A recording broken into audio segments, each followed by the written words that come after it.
From the very first month of pregnancy, a woman's body launches into an extraordinary transformation. Blood volume begins expanding by 1.5 liters as her heart gradually increases its output. Her uterus, normally weighing just 60 grams, will eventually grow to a staggering 1.1 kilograms.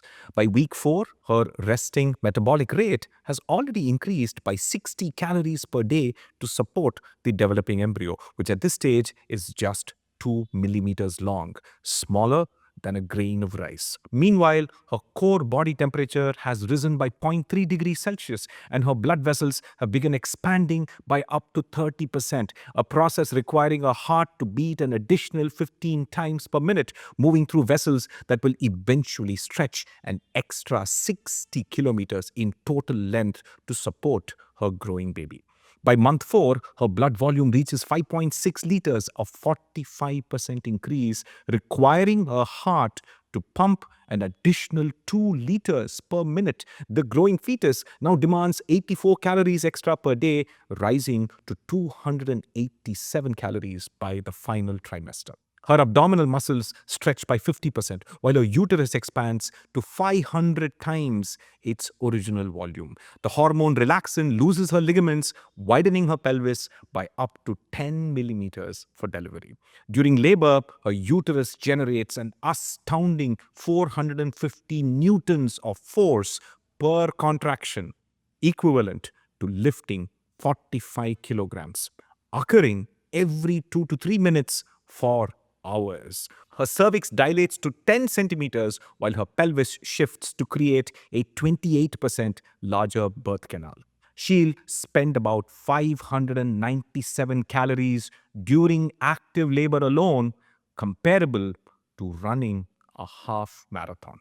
After birth, her breasts become biological marvels, producing up to 1 liter of milk daily. Each milliliter requires her body to pump 500 milliliters of blood through mammary tissue. The milk contains 5.3 calories per 30 ml, demanding an additional 500 calories of energy daily from her body. Her mammary glands synthesize about 7 grams of protein per liter of milk, along with 70 grams of lactose and 40 grams of fat. This intricate process will continue for months, with our body perfectly calibrating the milk's composition, adjusting its 2,000 bioactive molecules, including 200 distinct oligosaccharides, to meet her growing infant's changing needs. Over the course of pregnancy, birth, and 6 months of breastfeeding, a woman's body will have processed an extra 150,000 calories, synthesized 18 kilograms of new tissue, produced 150 liters of milk, and undergone countless cellular adaptations to create and sustain a new human life. India's birth story unfolds at a staggering scale. Every single minute, 51 babies take their first breath across the nation. Every day, enough babies are born to fill the Melbourne cricket ground. The country welcomes approximately 30 million new lives annually, more than the entire population of Australia. In a single hour, Indian hospitals and homes witness 3,000 births, equivalent to populating a small town. Almost 18%, 1 out of 6, of babies born around the world are born in India, just 2.4% of the world's landmass. Less than a century ago, almost all births happened at home. And in 2025, in states like Tamil Nadu and Kerala, nearly 100% of births happen in a hospital.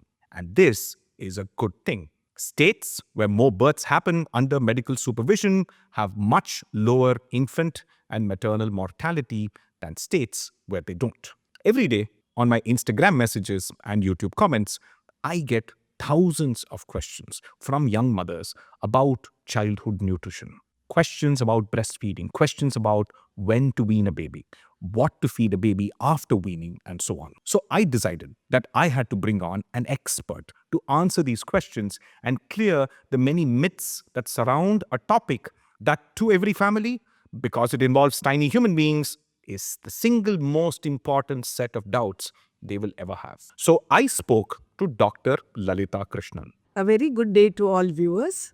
Talking a little bit about my background, I did my schooling at St. Joseph's Convent in Jabalpur and then my MBBS and diploma in pediatrics from the Christian Medical College, Vellore. My neonatal intensive care training was in Westmead Hospital, Sydney, Australia. For the last 35 years, I have been working as a neonatal intensivist and teaching and training students in medical colleges, and finally retired as professor of neonatology. And given that we live in times when, despite the staggering scale of scientific advancements, the average Indian person's trust in medical science and the medical establishment is very low. It is not uncommon for people to believe that hospitals are taking them for a ride, overcharging for procedures and overprescribing drugs. And because of commercial pressures, the average patient gets very little time with a doctor. As a veteran practitioner, Dr. Lalitha is acutely aware of this, and she and her husband have started a second opinion, a group of senior doctors who have the time to advise people in an unbiased and patient manner. Adequate and understanding patients' needs and counseling them accordingly is a very important part of a doctor's life. The young doctors today are busy furthering their careers, and rightly so, and have little time. So, a group of us senior doctors decided to bridge this gap. And after our retirement, my husband and me have co founded a telemedicine service called A Second Opinion. This telemedicine service consists of 14 specialists, all retired as academic professors and willing to give our time and effort for counseling patients. Coming to child nutrition, I strongly believe a good foundation in pediatric nutrition makes for lifelong good health and sustainable food habits in individuals. So let's start with the all important question: why is breastfeeding important? How long must it be done? We must all realize that breastfeeding is a natural endpoint of pregnancy. Whenever a woman carries a pregnancy through and delivers a baby, it means she has the natural capacity to breastfeed, and it should be tapped. Nature has intended that it is the best food for infants.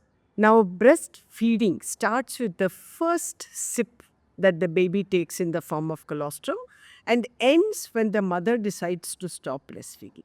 So it can range any time, but certainly up to 2 years of age. Do you recommend breastfeeding on demand or scheduled time based feeds? Is there a difference?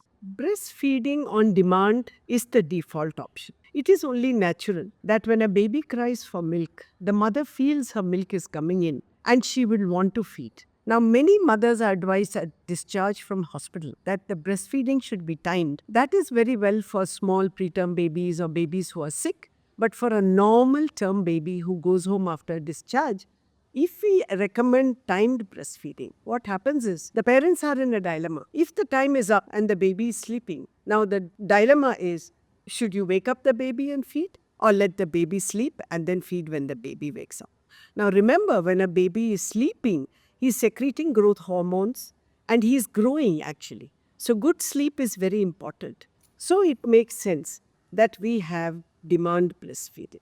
Doctor's recommendation is to do exclusive breastfeeding. But in India, it is not uncommon for other liquids like gripe water or jeera water to be given in situations when the baby is crying or seems to have some kind of discomfort. Is this recommended? The standard recommendation by the WHO and the Indian Academy of Pediatrics and pediatricians from all over the world is exclusive demand breastfeeding for the first 6 months of life. And we often tell patients the only other liquid that goes into the baby's mouth should be polio drops. There is no role for any vitamin drops, any other fluid like a bit of honey or jeera water or any other liquid to be given to the baby. Are there situations where some women do not produce enough milk, so it is tough to provide adequate nutrition to the baby for 6 months? So, how should one deal with that?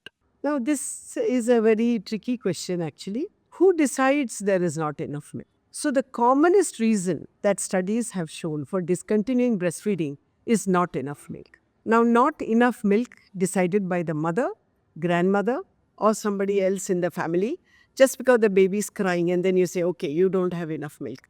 So now let's give something else. This is the commonest pitfall that mothers and babies fall into. Now, if there is not enough milk, it should be decided conclusively by the pediatrician after taking a detailed history and examining the baby and weighing the baby's progress in weight gain, and then decide, okay, this mother is not producing milk. So it's a very difficult question to answer, and I would say we should recommend top feeds because of not enough milk only when a pediatrician decides that the milk is not enough. Do any home remedies help for increasing breast milk production? There are popular home remedies like oats, chickpeas, garlic, fenugreek, even pal sorcaramine, certain types of fish which are presumed to produce more milk. Now, any one home remedy may be a galactogogue or something that helps to produce milk, but it has to be eaten in large quantities to have that medical effect. So, a balanced diet consisting of all these home remedies may help the mother. So, there is really nothing to recommend home remedies for producing more milk. The only way to have more milk is to make the baby drink more milk from the breast. Does stored breast milk lose any of its nutritional value? How long can it be stored? So, the preservation of nutrients in breast milk depends on the way it is stored. So, freshly expressed milk can be kept at room temperature for 4 hours, but again, it depends on the ambient temperature. It can be kept in a cool box for maybe 12 to 24 hours. So, it can be kept in the door of the refrigerator for 4 days and in a freezer for 6 months. But the best option would be to use it within 4 hours of expression. Nowadays, we see a lot of lactation consultants on social media with a huge following. Not qualified doctors or nurses, but mostly self qualified. Are they genuinely useful for new mothers? You see lactation consultants on the net. If you travel to Western countries, there will be lactation consultants associated with many maternity units. There is a course called International Board Certified Lactation Consultant. Now, they are very rare. And most of the qualified or board certified lactation consultants are in countries that do not produce many babies. Now, in the low and middle income countries, we have very few. I was surprised to find on my research that there were only 200 in India, and we have 300 lakhs newborns per year. So, there have been informal lactation courses, many of which are conducted even by the many nursing councils, by departments of pediatrics, by the government of India, the Breastfeeding Association. So there are these informal courses, and you have people who say they are lactation consultants. Now, many a time in the hospitals, what happens is the lady pediatricians and the nurses double as lactation consultants. So, the ideal situation in India would be to have many, many lactation consultants who are available for support of the new mothers. But I think the situation as it stands now is a lady pediatrician who's interested in breastfeeding, counseling the mothers. Our society is conditioned to shame women who are unable to breastfeed their babies exclusively or otherwise for various reasons. It adds to the existing stress of new mothers. What is your advice in these situations? Yes, this is a problem. And if you remember, in the olden days, daughters would go back to their mother's house for delivery, where they have an uninhibited environment, and breastfeeding was never a problem. Now, with the modern hospitals and pregnancy-induced complications, you are required to deliver in certain hospitals. So, lactation establishment becomes a problem. On top of that, you may have people saying, I fed my son for 24 months, I didn't have a problem. And so, this makes the young mother lose her confidence in breastfeeding. It does add stress to mothers. And one of the jobs of a lactation consultant and the maternity ward nurses and the various pediatricians would be to support the mother and give her confidence back and de-stress the mother regarding breastfeeding. Is bottle feeding okay as long as proper hygiene and sterilization is followed? Does a bottle fed baby reject breastfeeding? So there are multiple answers to this. Is bottle feeding okay? Now the question comes back to who decides that the baby should get bottle feeding. So if the bottle feeding is decided by the parents because the baby is constantly crying without the input of a pediatrician, then it's a problem. Now, can I put express breast milk in a bottle? After all, it's my milk. Why not I feed my milk through a bottle? Well, that can again create problems. Now, the main problem which people used talk about is nipple confusion. Now, when a baby sucks at the breast, he needs to put in a lot of effort. The nipple is small. The milk is more difficult to extract from a breast than it is from a bottle. Now, when you give whether express breast milk or formula or any other milk through a bottle, the nipple hole is big. The baby doesn't have to put in much effort, and the milk is lovely and sweet. So he wants more and more of the formula or the bottle. So there is definitely a problem with milk being fed by a bottle. Now, I'm not even talking of the expenses of the formula, cleaning of the bottles, sterilization, infections, diarrhea, which are all secondary problems that come through a bottle. Now, if the pediatrician and the parents together decide to give bottle feed for a genuine problem in the mother, and it is done properly, eventually the children who are bottle fed and breastfed, perhaps there will be not much difference in their intelligence or behavior. What are the best foods to start during the weaning phase? Is there a protocol you recommend, like adding one food at a time? Some people start weaning or giving solid food as early as 4 months. Does this have any negative effect? Now, in my practice personally, if the baby comes to me at 4 months and he's already on the bottle for various reasons, then I would recommend an early weaning. The idea is to get the baby off the bottle as early as possible. So, 4 months was the standard practice a few years ago, till the WHO revised it to 6 months. So, we had two categories of babies. The ones that came at 4 months, you would try and substitute the feed that was given by the bottle by the feed which is given by a spoon. And the ones who are on exclusive demand breastfeeding, we would push it to 6 months. Either way, by 6 months, a feeding plan should be in place for the baby. Is it required to add salt or sugar to weaning foods? The recommendation is not to add salt or sugar to the food that is given to an infant. This used to be the standard teaching for the last so many years, but recently there have been studies which say the first 3 years nothing should be added, salt or sugar. So this 1,000 days has become fashionable, and now they say don't add salt or sugar for 1,000 days. Is it true that the maximum number of natural foods a baby is exposed to in the weaning phase makes them a better, meaning non-picky eater as a grown child? So let's first talk about exposure of different foods during the weaning phase. It is certainly a good idea to expose the foods that is eaten by the family to children at this point. It should be done in small quantities in a stepwise fashion. And when any new food is introduced, it should be continued for 2 or 3 days so that you know whether the baby tolerates the food. If the baby refuses the food, then restart after 2 weeks and give it another try. During this time of introducing new foods, one should always watch for repeated vomiting, diarrhea, skin rashes, or irritability in the baby, which may denote allergy to that particular food. And then the pediatrician should be consulted. Now, regarding picky eaters, it can be a genetic problem, and you can have parents who have done everything right and still the child is a picky eater, which then needs to be tackled at a later stage. What is your opinion on ready-to-mix cereals powders in the weaning phase? Do you believe the amount of sugar in these products is too high? So, ready to mix cereals are similar to formula feeding. In the sense, it may be just rice powder or just wheat powder mixed with something, but they all have preservatives and they're very, very expensive. So, the downside of a feed being very expensive is it gets diluted and used in small quantities. The best thing, like we say about eating food outside, it can be kept for convenience, maybe when you're traveling, but otherwise, baby should have only natural weaning foods made at home. Now, regarding sugar in these feeds, yes, we have also seen reports of added sugar in certain weaning foods which are ready to eat, and it is better to avoid them.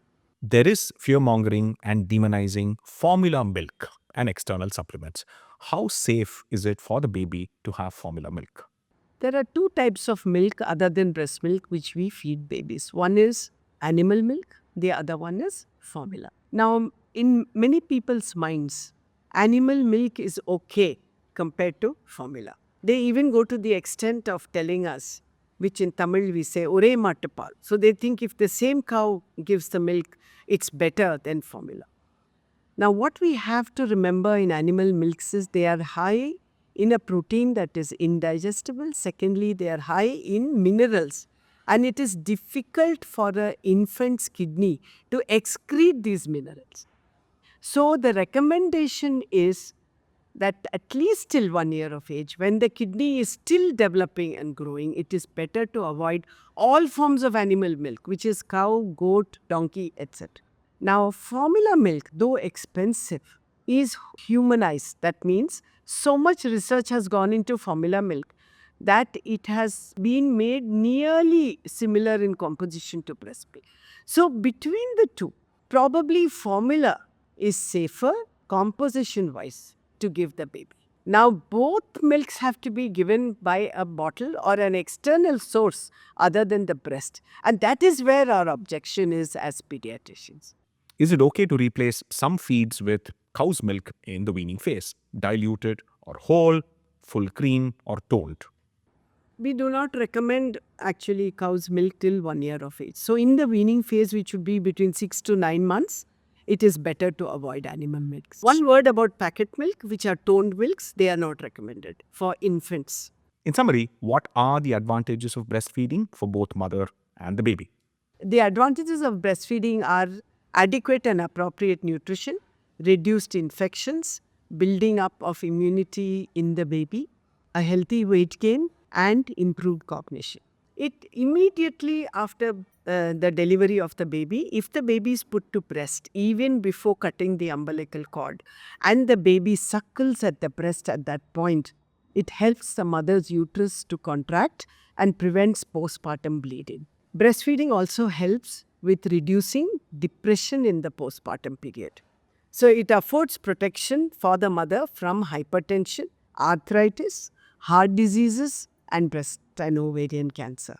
It helps in bonding with the baby, and definitely economical, because a certain amount of money each month has to be put away if the baby is completely on formula.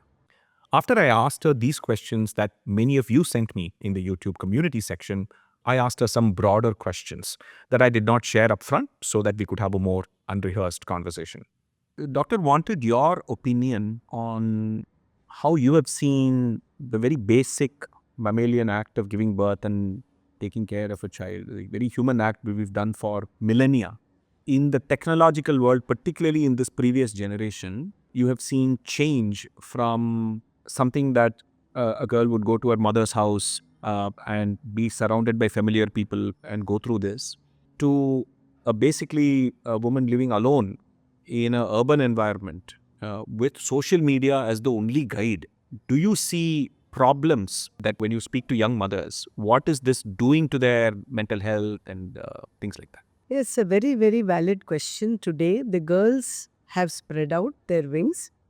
They are not only traveling to different regions of India, but of course leaving the country and going to other countries. Now, the problem with that is the obstetrician and the pediatrician they might meet in hospital during delivery may not have any idea of the cultural background of these young girls. So, this also produces a sense of loneliness in these people who go to social media or go to other friends who are equally lonely in their pregnancy.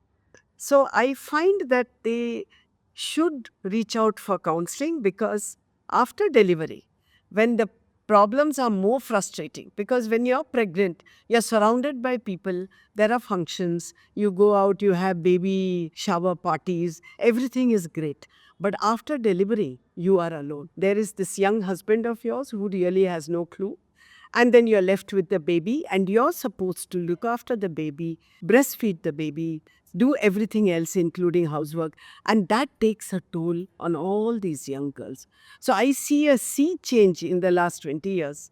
And people must reach out through various media, perhaps, or form support groups where they all get together and then discuss all these problems. Another common thread arising out of the social media generation is the increasing mistrust in science and particularly medical science, with people believing that there are commercial interests at play, that formula feed is basically a pharma conspiracy. And people seem to go in search and they seem to find easy answers from traditionalists who say that this is how it must be done and so on, with no backing of science and so on. As a senior doctor, this is a hard problem, but how would you counsel young people today in terms of how they should look at medical science, where they should be skeptical and where they should put their full trust, because we have 200-300 years of science that has protected us?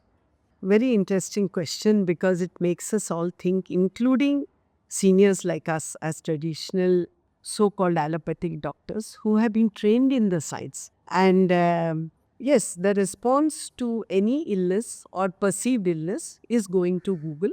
And now Google is helped by artificial intelligence, which filters out the traditional knowledge and spits out something. And these people who go to these fora may not even know whether it is accurate or inaccurate. Now, I think the fault lies with all of us as traditional doctors, because we did not spend probably enough time with these youngsters. The other problem is the youngsters do not want to come to us and spend that time to learn something. So I feel a meeting ground has to happen where we are not so impatient with the youngsters and the youngsters are not so impatient with the old doctors. So I think anything can be taught or learnt by listening and by proper counseling. So I would request young people to certainly go and search in social media and do their own research, but come to a doctor with whom they can communicate and then help themselves with the doctor to filter out the knowledge which is not relevant for them. Because knowledge may be there, but it may not be for you. You need to know what is good for you. And hopefully, a traditional doctor will be able to tell you what is best for you in your circumstance. Because that is what medical advice or treatment is all about. One last question, which is that when it comes to actual diseases, we have made tremendous progress in the last 100, 200 years, and progress that has been visible to people. We now have vaccines, we have surgeries, we are able to solve problems we were not able to solve for in the past. And yet, giving birth is a human thing that we've done for millennia. And it is quite obvious that the traditional body of practices and knowledge, your grandmother's knowledge, your mother's knowledge, your mother-in-law's knowledge, is a significant component, particularly in Asian societies and societies where family bonding is quite strong. If you had to advise young mothers on how to strike the balance between their traditional practices and wisdom and following the science and following scientific evidence, it's very hard for non-scientifically trained people to understand when to make that choice. If you had to advise, how would you advise a young person on how to navigate this? So let us look at pregnancy and childbirth as a continuum. We even have a word for that now, and that is called perinatology. It is a subject which encompasses a little bit of obstetrics and a little bit of the pneumol, because the ultimate outcome of a pregnancy should be a healthy baby. So the first step to determine during pregnancy is it should not be compartmentalized into obstetrics and baby care. For example, breastfeeding advice and motivation should start from the obstetrician from the 5th month onwards, because by the time a mother reaches 24 weeks, her pregnancy is called viable. That means if a baby is born at 24 weeks, it has a very good chance of living with the right neonatal care. So this should be incorporated, the breastfeeding, the motivation, the examination of the breast, the nipples. So that is the first part in a normal pregnancy. The second part for an obstetrician is to decide, is this pregnancy a low-risk routine pregnancy or a high-risk pregnancy? Because with today's lifestyle, with the amount of polycystic ovarian disease, obesity, diabetes, hypertension in young women, the pregnancies are becoming high risk. Moreover, there is an added element of infertility. So when you conceive after many years, you are again, the baby is very, very precious and your pregnancy is high risk. So I think the decision whether a pregnancy is routine, normal, low risk or high risk should be made in the pregnancy. And advice, I would give advice depending on this kind of thing. So, in a high risk pregnancy, it is better to deliver at a perinatal center where good care is available for mother and for baby as soon as it's born. Because there is no point in transporting a baby after it's born in an auto or a taxi to a place of care, because the mortality and morbidity will be very, very high. Now, in a low risk pregnancy, it doesn't mean the pregnancy cannot go into problems. So, I would say, even a routine pregnancy, one must make sure the hospital has a good obstetrician who can take decisions and a pediatrician who can detect problems in the baby as soon as it happens. Now, the third category, can we just stay traditional and why not we deliver at home? Now, that is shifting, that trend is shifting, and one would not advise this unless you're using a traditional birth attendant who has been trained by the government. But all that is coming down, and the government is encouraging hospital deliveries so that mother and baby is taken care of. So I would say, regarding the pregnancy and delivery, it is better to take help from the modern medicine which has researched and come this far. But regarding food habits, regarding a balanced diet, regarding breastfeeding, certainly some traditional concepts can be incorporated. There is no need to look down upon our traditional wisdom either. I think a balance should be achieved, and this can be done even by doctors like us. We can teach people how to combine the two and get the best outcome for the baby. In closing, I want to leave you with another mind-blowing fact about human breast milk. It is the most remarkable food most humans will have in their lives. A perfect blend of protein, fats, and carbs. It's more than just food. It's packed with antibodies that help protect against infections. The human immune system itself is a marvel of biological engineering, defending against new pathogens and also remembering old enemies to be prepared when they try again. The key is to distinguish between your cells and foreign cells. Your gut microbiota is an intricate community of trillions of bacteria in your large intestine that have a profound impact on your overall physical and mental health. But think about this. How does your immune system allow all these bacteria to set up apartment complexes in your intestine in the first place? How does it know to treat these foreigners as friendly? It turns out that the key to that is mother's milk, and it's quite mind-blowing. First, unlike even our close cousins like chimpanzees, you'd have noticed that human babies are very susceptible to infections. This, scientists now believe, is not an accident, but deliberate.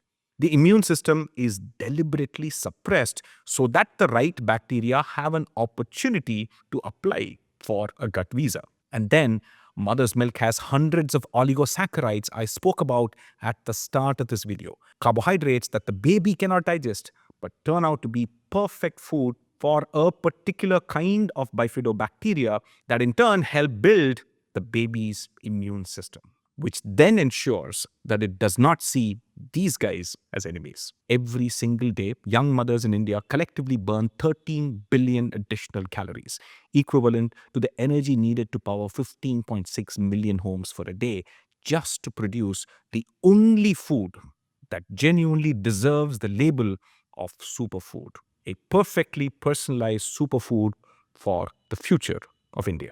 Explaining the science of food and debunking pseudoscience is hard work. So I request you to consider becoming a member of this channel. Members get to be part of a private group that will work together to dig into the science of food in far more detail and also discover the true joy of food.